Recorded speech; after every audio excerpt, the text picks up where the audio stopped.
Parents, English शिकायच्या दोन पद्धती आहेत. एक पद्धत जी आपण ट्रेडिशनल मेथड चालू आहे की वर्ड्सला रीडिंग करायचं, त्याला पाठ करायचं, मगअप करायचं, ती ट्रेडिशनल मेथड आहे जी इतके दिवस झालं आपण करतोय.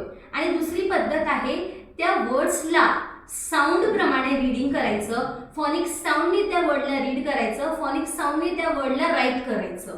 सो आता ह्या दोन्ही पद्धतीमध्ये फरक काय आहे? जेव्हा आपण मगअप करतो स्पेलिंग, तेव्हा स्पेलिंग चुकण्याचे खूप चान्सेस असतात.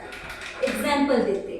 Here I am writing a word bank and the second word is blank. आता ह्या दोन वर्डमध्ये फक्त एक एल चा फरक आहे.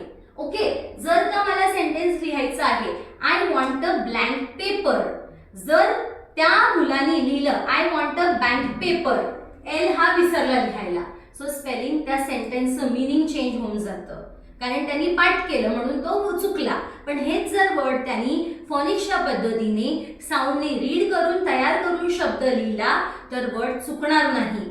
सो पेरेंट्स, हे आपल्यावर डिपेंड करतं की आपल्याला त्यांना मगअप करवायचं आहे स्पेलिंग्स की त्यांना स्पेलिंग स्वतःहून तयार करायचं आहे.